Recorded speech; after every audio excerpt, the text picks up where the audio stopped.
갑상선암 진단을 받으셨다면 아마 이제 뭘 먹어야 하나 이 생각부터 드실 거예요. 괜찮습니다.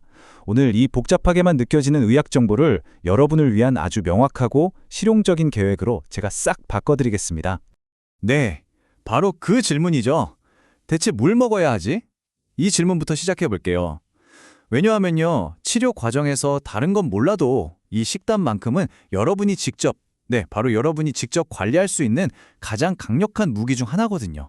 자, 오늘 우리가 함께 걸어갈 여정은 크게 5단계로 나눠봤어요. 왜 식단이 중요한지부터 시작해서 저요오드식이라는 큰 미션, 그리고 수술 후 관리, 부작용 관리법, 마지막으로 평생 지켜야 할 새로운 생활 수칙까지 하나씩 차근차근 짚어드릴 테니 잘 따라오세요. 자, 그럼 첫 번째 이야기부터 시작해 볼까요? 도대체 음식이 왜, 어떻게 방사성 요오드 치료 효과를 높이는데 결정적인 역할을 하는지 그 원리부터 한번 파헤쳐 보겠습니다. 우리 몸의 갑상선 세포에는요, 아주 특별한 문이 하나 있어요. 바로 요오드만 드나들 수 있는 문이죠. 이걸 전문 용어로는 나트륨 요오드 공수송체, NIS라고 부르는데 이름은 중요하지 않아요. 중요한 건 건강한 세포든 암세포든 이 문을 똑같이 가지고 있다는 겁니다. 모든 치료 전략의 핵심은 바로 이 문을 어떻게 컨트롤하느냐에 달려 있습니다.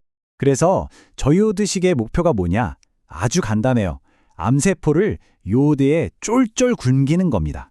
배고프게 만드는 거죠. 그렇게 잔뜩 굶주려 있을 때 방사성 치료제를 딱 넣어주면 암세포들이 와, 요오드다 하면서 허겁지겁 흡수하겠죠. 바로 그 원리를 이용하는 거예요. 말 그대로 치료제가 들어올 수 있도록 문을 활짝 열게 만드는 겁니다. 자, 이제 이론은 충분히 알았으니까 가장 힘들지만 또 가장 중요한 단계죠. 바로 저요오드식. 구체적으로 뭘 어떻게 해야 하는지 자세히 한번 알아보겠습니다. 바로 이 숫자 50 마이크로그램. 이게 치료 1, 2주 전 여러분이 하루에 섭취할 수 있는 요오드의 최대의 양입니다. 이게 어느 정도냐면요. 우리가 평소에 먹는 한국 식단에 비하면 정말 티끌 같은 양이에요. 굉장히 엄격하죠.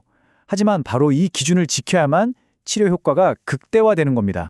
여기서 정말 많은 분들이 헷갈려 하시는 소금의 역설이 등장합니다. 저요오드식이라고 하니까 소금은 아예 먹으면 안 되나 생각하시는데 절대 아니에요. 핵심은 소금의 종류를 가리는 겁니다. 바닷물로 만든 천일염은 요오드가 풍부해서 절대 안 되고요. 대신 요오드를 싹 제거한 정제염은 괜찮습니다. 이게 핵심이에요. 자, 그럼 구체적으로 뭘 먹고 뭘 피해야 할까요? 먼저 주식인 곡물과 고기부터 볼게요. 밥이나 밀가루, 껍질 벗긴 감자는 괜찮아요. 고기도 신선한 소고기, 돼지고기, 닭고기 다 좋은데 하루 150g, 그러니까 손바닥 하나 정도 크기 미만으로 드시는 게 좋고요. 그리고 달걀은 흰자만 드셔야 합니다. 반대로 시판 빵이나 라면, 모든 해산물, 그리고 햄이나 소시지 같은 가공육은 절대 금물이고요. 달걀 노른자도 요오드가 꽉 뭉쳐 있으니까 꼭 피하셔야 해요. 이번엔 채소랑 유제품 쪽을 한번 볼까요? 대부분의 신선한 과일 채소는 마음껏 드셔도 돼요. 근데 여기서 진짜 조심해야 할 게 있어요. 바로 모든 종류의 해조류, 김, 미역, 다시마. 이건 요오드 폭탄이나 마찬가지라 절대 안 됩니다. 그리고 의외의 복병이 바로 유제품이에요. 우유, 치즈, 요거트, 버터 전부 금지입니다. 왜냐하면 소사료나 착유 과정에서 쓰는 소독제에 요오드가 들어갈 수 있거든요. 이건 꼭 기억해 두세요. 네, 여기까지 들으시면 다들 이 질문을 하실 거예요. 아니, 그러면 김치랑 고추장, 된장은 다 못 먹는 건가요? 한국인 밥상에서 이걸 빼면 사실상 가장 힘든 부분일 텐데 다행히 방법이 있습니다. 정말 다행히 소식이죠. 요즘엔 샘표나 청정원 같은 큰 회사에서 나오는 시판 간장, 고추장, 된장 제품들이 대부분 정제염을 써요. 그래서 드셔도 괜찮습니다. 다만 여기서 여러분이 딱 하나 새로운 습관을 들으셔야 해요. 바로 제품 뒷면에 있는 성분표를 꼼꼼히 보는 겁니다. 정제염이라는 세 글자, 그리고 해물 추출물이 없는지 이 두 가지만 꼭 확인하시면 됩니다. 이제 마트 쇼핑이 조금 달라지겠죠? 자, 이렇게 힘든 저요오드식 기간을 거쳐 치료를 잘 마쳤습니다. 그럼 이제 끝일까요? 아니죠. 이제부터는 우리 몸이 잘 회복하도록 돕는 단계입니다. 식단이 여기서 또 중요한 역할을 해요. 수술 후에 혹시 손발이 저릿저릿하거나 근육에 쥐가 나는 경험 하시는 분들 계실 거예요. 이게 바로 저칼슘 혈증이라는 건데요. 갑상선 주변에 있던 부갑상선 기능이 일시적으로 떨어져서 나타나는 아주 흔한 증상입니다. 너무 걱정 마세요. 이건 칼슘 섭취로 충분히 관리할 수 있습니다. 그런데 칼슘을 보충할 때 진짜 재밌는 사실이 하나 있어요. 모든 음식이 똑같이 흡수되지 않는다는 거죠. 여기 보세요. 케일은 흡수율이 무려 50%가 넘어요. 우리가 칼슘의 왕이라고 생각했던 우유보다도 훨씬 높죠. 반면에 시금치, 이거 우회죠. 칼슘 자체는 엄청 많은데 옥살산이라는 성분이 흡수를 딱 막아버려서 효율이 5%도 안 돼요. 그러니까 칼슘을 드실 땐 케일 같은 녹색 채소를 드시는 게 훨씬 효과적이라는 거죠.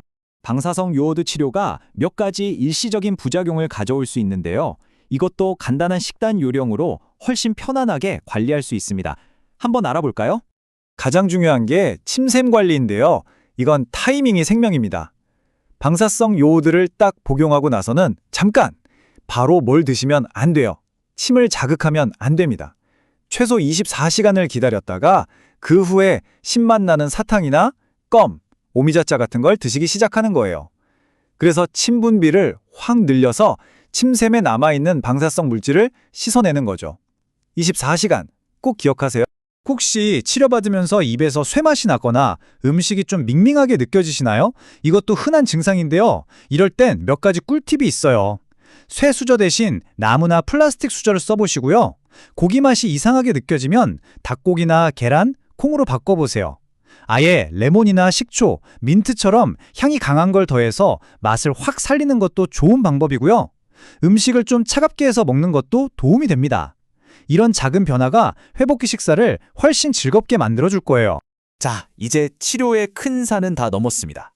지금부터는 갑상선 호르몬제를 복용하면서 평생 지켜야 할 아주 간단하지만 정말 필수적인 규칙들을 알아볼 시간입니다. 이건 그냥 외우셔야 합니다. 갑상선 호르몬제, 신지로이드라고도 하죠. 이 약은 무조건 아침에 일어나자마자 공복에 오직 맹물하고만 드셔야 합니다. 이게 제일 원칙이에요. 매일 정확한 양의 약효를 보기 위한 단 하나의 가장 중요한 습관입니다. 그리고 약을 드신 후에는 일종의 보호 시간을 가져야 해요. 약의 흡수를 방해하는 것들을 피하는 시간이죠. 커피는 최소 2시간, 그리고 칼슘이나 철분 보충제, 또 섬유질이 많은 음식이나 콩 제품은 최소 4시간의 간격을 두어야 합니다. 이 시간차 규칙만 잘 지키셔도 약효를 온전히 보실 수 있어요. 자, 여기서 또 많은 분들이 잘못 알고 계시는 오해가 하나 등장합니다. 갑상선암 수술했으니까 브로콜리나 케일 같은 건 평생 못 먹는다던데 맞나요? 이런 이야기 들어보셨죠? 결론부터 말씀드리면 전혀 사실이 아닙니다. 이 오해는 고이트로겐이라는 성분 때문에 생긴 건데요.